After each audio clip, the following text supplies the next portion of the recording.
नमस्कार मंडळी, लग्नानंतर होईलच प्रेम या मालिकेचा आजचा म्हणजे 28 मेचा भाग तुम्ही ऐकत आहात. आणि प्रेक्षकांनो, सॉरी, काल मला व्हिडिओ टाकता आला नाही, जरा टेक्निकल इश्यू होता. आमच्याकडे इंटरनेटच बंद झालं होतं, व्हिडिओ टाकण्यापुरतं इंटरनेट येतच नव्हतं. त्यामुळे मेसेज आणि पोस्ट करून मी तुम्हाला कळवलं होतं चॅनलवर. तर असो, कालच्या भागामध्ये त्या दीपकला शोधण्याचा थरार दाखवला होता आणि आजच्या भागात फायनली त्या दीपकला पकडलाय आणि हाणामारीचा सॉलिड असा ॲक्शन स्टंट तुम्हाला बघायला मिळणार आहे. आणि एक गंमत सांगू प्रेक्षकांनो, आणि आश्चर्याची गोष्ट ते म्हणजे या दीपकला जिथे मारहाण होतीये ना, ती सगळी चाळ तुमच्या लक्षात येते का? जिथे कुसुमताई राहतात तीच ही चाळ आहे, नाही का? आठवलं ना तुम्हाला? माझ्या पण लगेच लक्षात आलं. तर अशा पद्धतीने या जीवाने आणि या पार्थने त्या दीपकला पकडलंय. तिकडे त्या वसू आत्या तक करत असतात, त्या दीपकला पकडलं असेल का, काय झालं असेल, असे अनेक प्रश्न त्यांच्या मनात आले. त्या एक्सपोज होतील का, आता काय होईल? पण दीपकने मात्र सॉलिड मार खाल्लेला आहे, अगदी तुडुंब मारलेलं आहे जीवाने. आणि त्या पार्थने त्याला वसू आत्या सारख्या दीपकला फोन लावत असतात, आता काय करू मी, तो दीपक कुठे गेला असेल वगैरे वगैरे. आता त्या दीपकची दाढी पण निघाली आहे मार खाता खाता. आणि पार्थ आणि जीवा एकदम ॲक्शन मूडमध्ये आहेत आणि असलं सॉलिड म्युझिक लावलंय त्यांनी, साऊथ मूवी सारखं असं ढंगचिक एकदम डिशूम ढशूम एकदम सॉलिड अशी मारामारी तुम्हाला सुरुवातीला बघायला मिळणार आहे. आणि आता मात्र पार्थ आणि जीवा एवढे संतापतात आणि त्याला असं धरतात आणि म्हणतात, दुसऱ्यांच्या बायका सुनांवर हात टाकतोस, लाज वाटते का तुला? दीपक सारख्या नराधमांना अशीच शिक्षा द्यायला पाहिजे. ही शिक्षा तर त्याच्यासाठी फार कमी आहे. त्याची हिंमत झालीच कशी नंदिनीला मारायची? म्हणजे याचं नाही ते कोणाचं नाही हे ठरवणारा हा दीपक कोण होता? आता या जीवाला ते सगळं आठवतंय. नंदिनीला ज्या पद्धतीने या दीपकने लटकवलं होतं ना, ते सगळं अत्यंत भयंकर होतं. आता मध्ये ते सगळे शॉट आपल्याला व्हिज्युअलाइज केलेत आणि ते सगळं आठवून जीवा या दीपकला सॉलिड तुडवत असतो आणि पार्थ सुद्धा. तर असो, आता इकडे बघा, काव्याबाई नंदिनीची खूप काळजी घेत असतात. थोडक्यात त्यांना सांगायचंय की आता कसं सगळं गुडी होत आहे, म्हणजे छान प्रेमाने सगळे एकमेकांशी वागताय. आता पुन्हा एकदा जीवा आणि पार्थ या दोघांचं हाणामारी दाखवले, म्हणजे असे मध्ये सीन रंगवलेत त्यांनी. थोडक्यात सांगायचं झालं तर आता पार्थ ते दीपकला मारत म्हणतो, माझ्या बायकोवर हल्ला करतोस. आणि इकडे नंदिनी आता उठून बसत असते तेव्हा तिच्या हाताला अशी थोडीशी चमक येते आणि मग लगेच काव्या त्या चमकेवरती अशी फुंकर मारते, ताई तुला त्रास होतोय का ग? थोडक्यात सांगायचं झालं तर काव्याला पश्चाताप होतोय तिच्या वागणुकीचा. आता पुन्हा जीवा आणि पार्थचा हाणामारीचा सीन दाखवलाय. दोघेही जण त्याला एवढे मारतात आणि मारताना त्याला खूप बोलत असतात, हरामखोर, तुझी हिंमत कशी झाली माझ्या बायकोला हात लावायची? जीवा तर त्याला खूप मारतोय प्रेक्षकांनो. एवढंच काय, या दोघांनी मिळून त्याचे हात सुद्धा पिरगाळलेत आणि त्या वेदनेने तो दीपक आरडाओरडा करत असतो. आता या पार्थने सुद्धा त्याला असा धरलाय आणि त्याला म्हणतो कसा, माझ्या बायकोपासून लांब राहायचं. आणि त्याचा हात आहे ना असं उलट्या दिशेने फिरवलाय आणि त्याला चांगलीच अद्दल घडली आहे. असं वाटते तर खरी बाबा, पण काही सांगता येत नाही. हे कुत्र्याचं वाकडं शेपूट आहे दीपक, म्हणजे काहीही करू शकतो. जीवा आणि पार्थ दोघे मिळून त्याचा हात पिरगाळतात आणि म्हणतात, याच हाताने बांधलं होतंस ना नंदिनीला? आणि आता पार्थ म्हणतो, याच हाताने न रे. आणि त्याने सुद्धा त्याचा हात पिरगाळलाय आणि त्याला असं मारून असं खाली पाडलंय. आता पार्थ म्हणतो, याच हाताने माझ्या काव्याचं तोंड दाबलं होतंस ना? यांना असं दाखवायचंय प्रेक्षकांनो की हे दोघं सुद्धा किती डेस्पिरेट आहेत त्यांच्या प्रेमासाठी. आता अचानक या दोघांना आठवतं की आपण किती भांडलो एकमेकांशी आणि आज आपणच एकत्र होऊन आपल्या बायकांसाठी लढतोय. आता ये बात कुछ हजम नाही हुई. अचानक बंधुप्रेम यांना उफाळलंय आणि दोघेही एकमेकांच्या गळ्यात गळे घालून सॉरी म्हणतात. म्हणजे हे दोघे भावंड एकमेकांसाठी जीव द्यायचे एका क्षणाला आणि आज ते जीवाचे वैरी झाले होते, म्हणजे काही क्षणापूर्वी. आणि त्यामुळे त्यांना ते गिल्ट येतं आणि आज त्यांनी एकत्र मिळून या दीपकला हरवलं, या दीपकला मारलं, म्हणून त्यांना स्वतःवर जरा प्राऊड फील झालंय आणि दोघं एकमेकांच्या गळ्यात गळे घालून घट्ट असे फ्रेंड झालेत, पुन्हा भाऊ झालेत. आणि सेम इथे काव्या आणि या नंदिनीचं पण त्यांनी सीन दाखवलाय. काव्या नंदिनीला पटकन सॉरी म्हणते, सकाळी ती तिच्याशी खूप वाईट वागली ना म्हणून. पण कसं असतं ना प्रेक्षकांनो, मोठा भाऊ म्हणा, बहीण म्हणा, आपला अधिकार असतो त्यांच्यावर आणि आपण असं रागवतो कधी त्यांना. तर अशा पद्धतीने या सगळ्यांना पश्चाताप झालाय. पण जीवा आणि काव्याने जरा अति केलं होतं हेही तितकंच खरं आहे. इकडे काव्याने नंदिनीला मिठी मारली आणि तिकडे जीवाने पार्थला. अब सब कुछ सॉर्ट आउट हो गया. पण आता वसू आत्याचं काय, ये पिक्चर तो अभी बाकी है ना मेरे दोस्त. काव्य आणि नंदिनी जेव्हा गळ्यात गळे घालतात तेव्हा वसू आत्याला सहन होत नाही ना. आता तुम्हाला वाटलं असेल एवढ्या वेळ या बाईने कशाला बडबड केली, पण हा सगळा थरार नुसता म्युझिकल होता म्हणून मला मध्ये मध्ये बोलावं लागलं. पण आता चालू झाले बरं का डायलॉग. जीवा आणि पार्थ घरी आले तेव्हा मिथुन काका खूप कौतुक करतात दोघांचं आणि म्हणतात, अरे क्या स्टाईल से मारा है दीपक को, मेरे करण अर्जुन आएंगे आएंगे मेरे करण अर्जुन असं म्हणून ते चिडवत असतात या दोघांना. मग आता काव्य पण तिथेच आहे. मग या मानिनीताई म्हणतात, बाई तुम्हा दोघांचं कौतुक करावं ना तेवढं कमीच आहे, मला खूप अभिमान वाटतो तुम्हा दोघांचा. मिथुन भाऊजी म्हणतात, वहिनी अहो आम्हाला पण अभिमान आहे बरं का. अहो कोणाच्याही आई बहिणीकडे वाईट नजरेने पाहणाऱ्याची गत अशीच झाली पाहिजे. वा बॉय वा. आता असं म्हणून ते जोरात शाबासकी देतात पार्थला, पण त्या क्षणाला पार्थला ठसका लागतो. एवढ्या जोरात ते पाठीवर मारतात. जीवा म्हणतो, अरे काका अरे तू शाबासकी देतोय का मारतोय त्याला. मिथुन काका म्हणतात, अरे वो खांदे से हात सरक गया मेरा.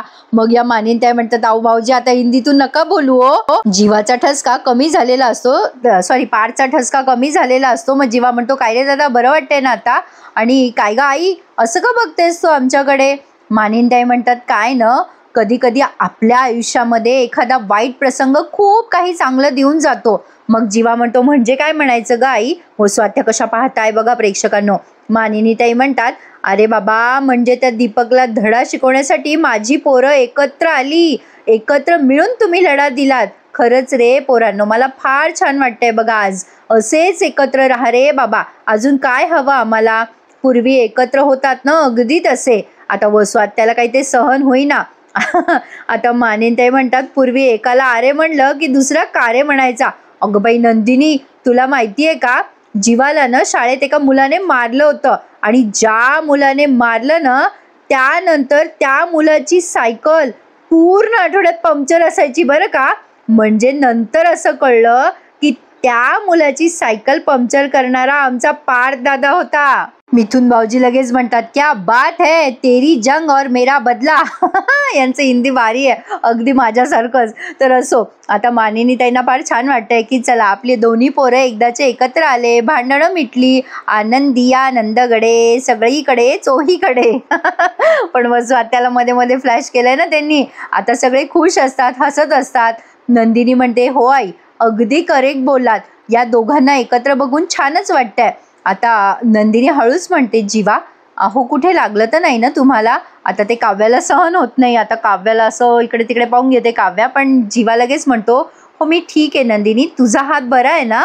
मग आता नंदिनी म्हणते, हो बरं आहे ना, आता बरं वाटतंय मला. आता पार्थ चिडवायला लागतो जीवा आणि नंदिनीला, कारण नंदिनी आता हळूच म्हणते, माझी बहीण माझ्यासोबत आहे, माझा नवरा माझ्यासोबत आहे, असं असल्यावरती मला आणखीन काय हवं. पार्थ म्हणतो, पाहिलं का आई नवरा बायकोचं प्रेम कसं उतू उतू चाललंय.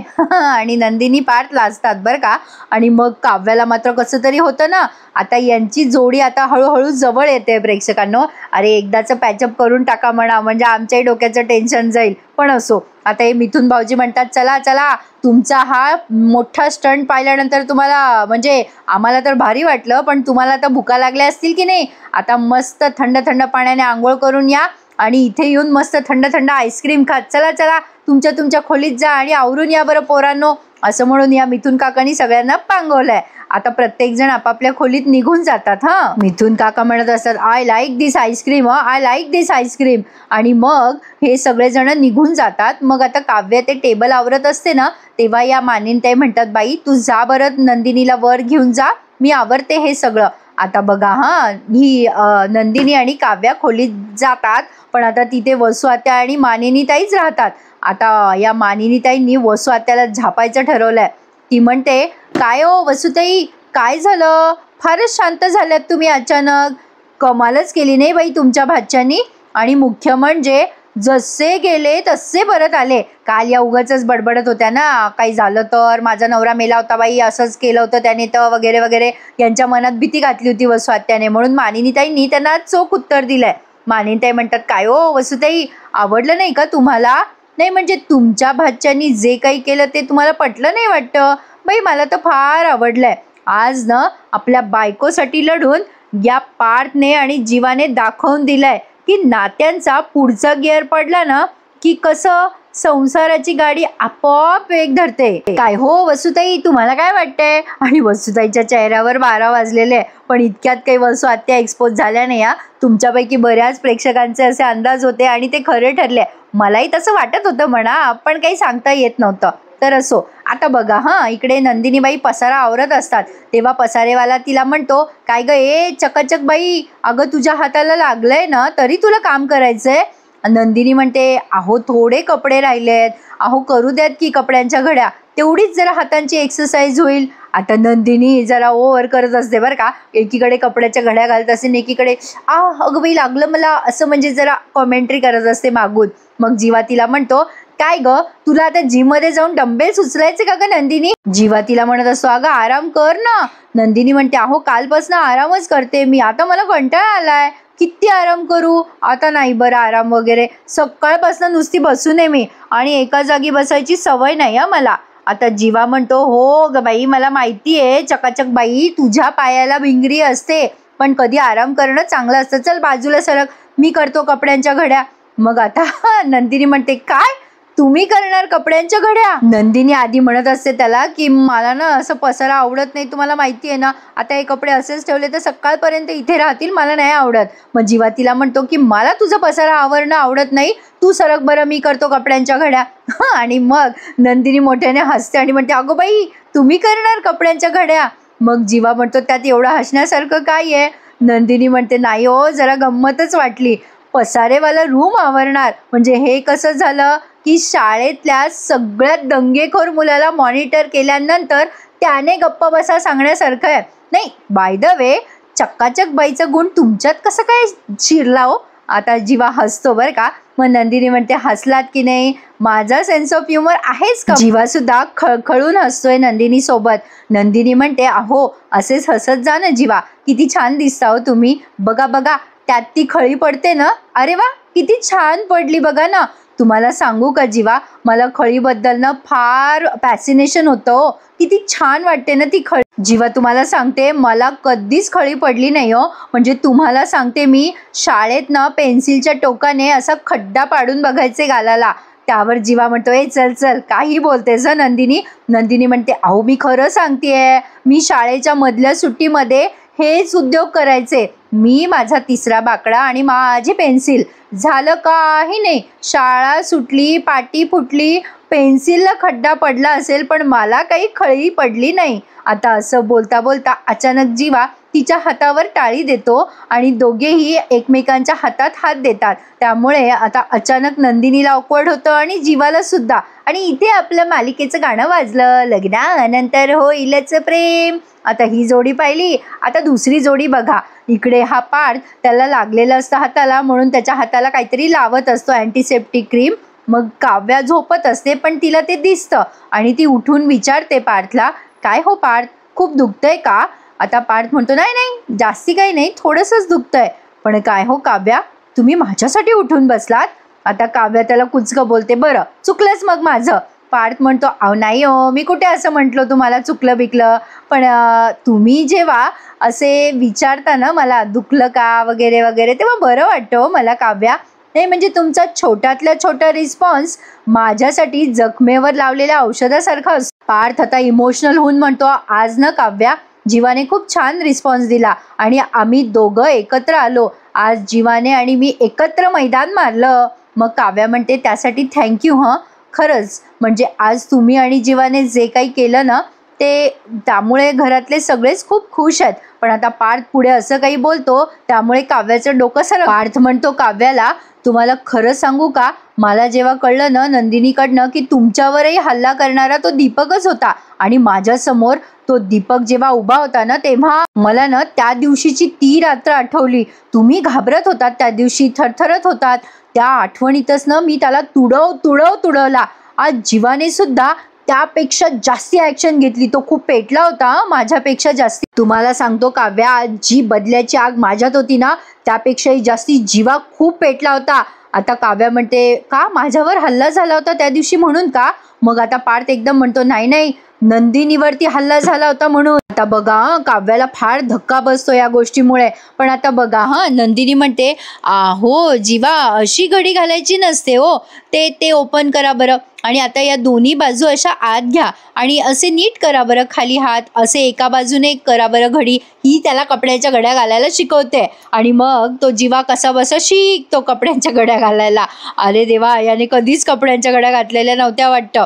मग आता नंदिनी म्हणते, "वा, किती छान, व्हेरी गुड जीवा, पहिल्यांदा तुम्ही शर्टची घडी केली आणि एवढी छान केली, व्हेरी गुड जीवा.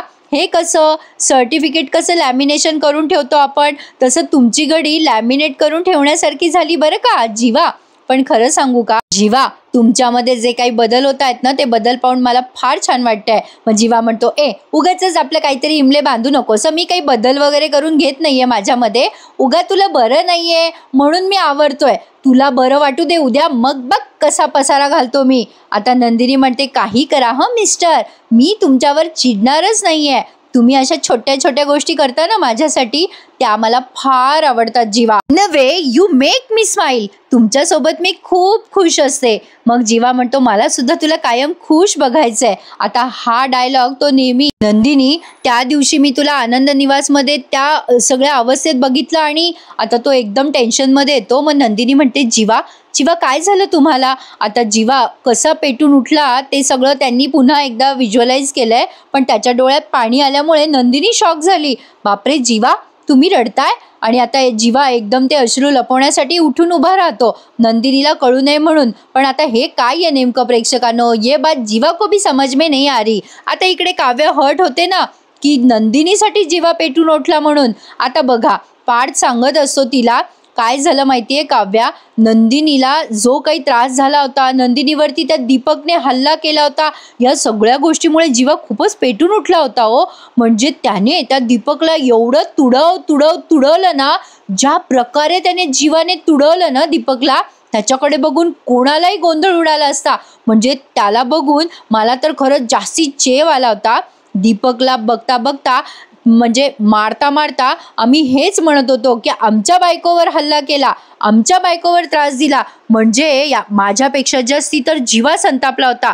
म्हणजे जीवाने नंदिनीसाठी ज्या प्रकारे दीपक समोर उभा राहिलाय ना, म्हणजे कमाल आहे. म्हणजे जीवा नंदिनीसाठी काहीतरी फील करतो हे कळलंय मला. नाही काव्या, मला खरंच जाणवलंय जीवाला ना नंदिनीसाठी बरंच काही वाटतं. मला सांगा, कोण असं पेटून उठतं बरं? असं तुमच्यावर जेव्हा हल्ला झाला तेव्हा त्या दीपकच्या मागे गेलो होतो आम्ही, तेव्हा जीवा चिडलाच होता.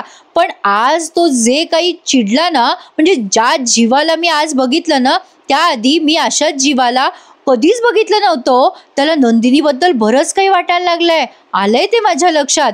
पण त्याच्या मनात ना बरंच काही आहे.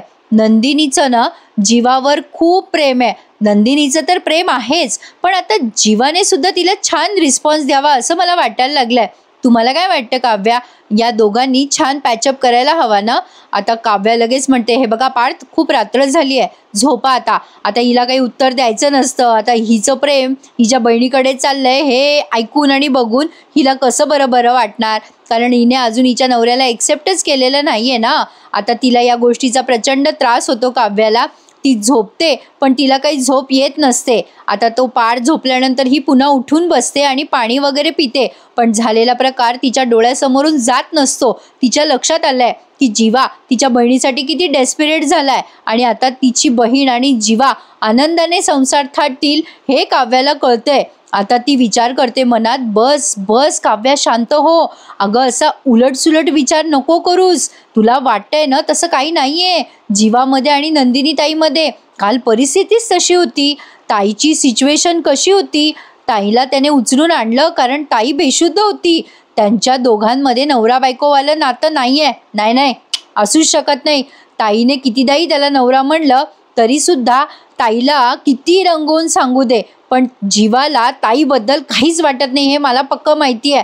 त्याचं प्रेम माझ्यावरच आहे. आता काव्या हे सगळं मनाशीच बडबडते प्रेक्षकांनो, आणि तिचा आता भ्रमनिरास लवकरच होणार आहे. कारण आता तो प्रोमो त्यांनी दाखवलाय जो टीव्हीवर गाजतोय. आता या जीवाला अटक करण्यासाठी पोलीस आलेले असतात आणि ते जीवाला म्हणत असतात की तुम्हाला मारहाणीच्या गुन्ह्याअंतर्गत अटक करायला आलोय आम्ही. आता त्यावर जीवा म्हणतो माझ्या बायकोवर हल्ला करणाऱ्याचे हेच हाल होत. पोलीस विचारतात कोण आहे कोण तुमची बायको. मग हा मोठ्या अभिमानाने सांगतो नंदिनी जीवा देशमुख आहे माझी बायको. आणि काव्याला कळतं की जीवाने फायनली त्याचं आणि त्याच्या बहिणीचं नातं स्वीकारलंय नवरा बायको म्हणून. आता ते दोघे हिच्या समोर मिरवणार आहेत. अरे बापरे प्रेक्षकांनो, आता काय वाटतं तुम्हाला मालिकेची स्टोरी कुठल्या दिशेने आता प्रवास करेल? आता अवघड आहे बाबा. पण नंदिनी सुखावली आणि काव्या दुखावली आहे हे तितकंच खरं आहे. कसा वाटला आजचा भाग तुम्हाला कमेंट करून नक्की सांगा. आणि सॉरी कालचा भाग दिला नाही त्याबद्दल पुन्हा एकदा. उद्या भेटूयात प्रेक्षकांनो नवीन भागासहित. लग्नानंतर होईलच प्रेम या मालिकेच्या डेली रिव्ह्यूसाठी आपल्या या चॅनलला सबस्क्राईब करायचं विसरायचं नाही. भेटूयात उद्या. Take care. धन्यवाद.